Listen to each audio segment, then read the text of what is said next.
Mishka s'en allait dans la neige en tapant des talons.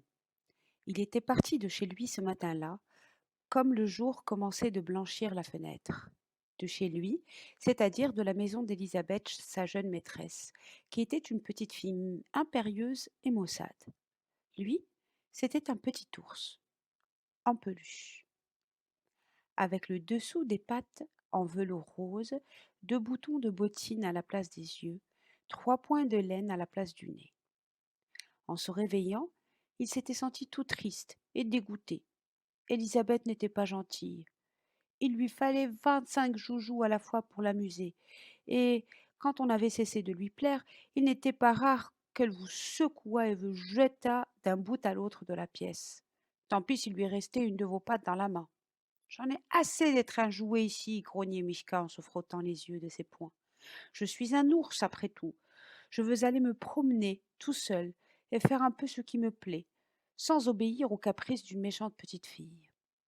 Et bien que la chambre fût tiède et plaisante, enfin, tant qu'Élisabeth dormait, Mishka s'était sauvé en passant par la chatière. Maintenant, il s'en allait dans la neige. Il levait haut les pattes, l'une après l'autre. Et chaque fois qu'il en posait une, cela faisait dans la neige un petit trou rond. Or, depuis 5 minutes, un roitelet le suivait. Ces roitelets, ces farceurs, ça a la queue retroussée, ça sautille par-ci, par-là, on dirait toujours qu'il se moque de vous. Celui-là faisait piou, piou dans le dos de Mishka, et quand Mishka se retournait, vite, il se laissait tomber dans un des petits trous ronds que les pattes de Mishka avaient fait dans la neige. Disait Mishka, j'avais bien cru pourtant entendre. Et dans son trou, le roitelet mourait de rire. Mais tout de même à la fin, du coin de l'œil, Mishka l'aperçut. Brrr lui fit-il au nez en se retournant d'un seul coup. Pauvre roitelet, il eut si peur qu'en volant, il emmêlait ses ailes et que ce fut miracle qu'il ne tomba pas. Il se blottit sous un buisson et se tint désormais tranquille. Tra-déridera, tralala, tra-déridera, chantait Mishka en continuant sa route. C'est très amusant d'être un petit ours qui se promène dans la campagne. Je ne veux plus jamais être un jouet.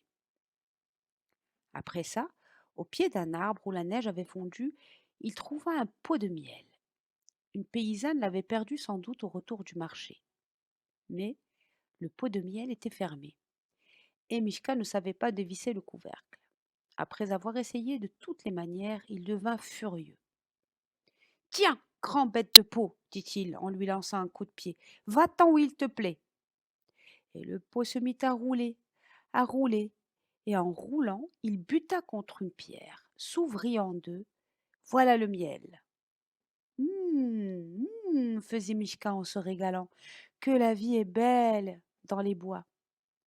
Jamais plus je ne serai un jouet. Ça, non. Naturellement, quand il eut bien déjeuné, qu'il se fut bien frotté son petit ventre rond, il eut envie d'aller faire la sieste en haut de l'arbre. Il grimpa donc et s'installa dans les branches, et dormit un bon coup. Quand il se réveilla, c'était presque le soir.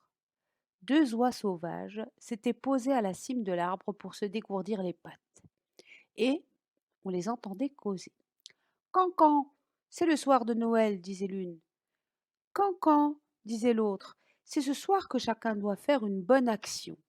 Que ce soir, que chacun doit aider son semblable, secourir les malheureux, réparer les injustices.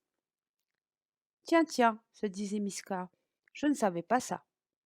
Et puis elles s'envolèrent au fond du grand ciel gris. Et Mishka descendit de son arbre et repartit dans la neige, cherchant une bonne action à faire. Mais on eût dit que la terre où il était arrivé, maintenant était toute déserte. Pas une maison, pas un animal, rien que la neige et les grands bois. Soudain, voici qu'il entendit des grelots. C'était un traîneau, tiré par un renne. Le renne était blanc, son harnais était rouge et parsemé de clochettes. Et tout ça était très joli. Et aussi, dans ses beaux yeux longs, le renne avait une lumière comme on n'en voit pas sur cette terre, assurément. Sur le traîneau, il y avait un grand sac, tout gonflé, tout bossu. C'était le renne de Noël qui faisait sa distribution, comme c'est l'usage dans les pays du Nord, où il y a bien trop de neige pour qu'un bonhomme Noël puisse cheminer à pied. Grimpe vite, dit le renne à Mishka, tu m'aideras. Oh oui, ça c'est amusant.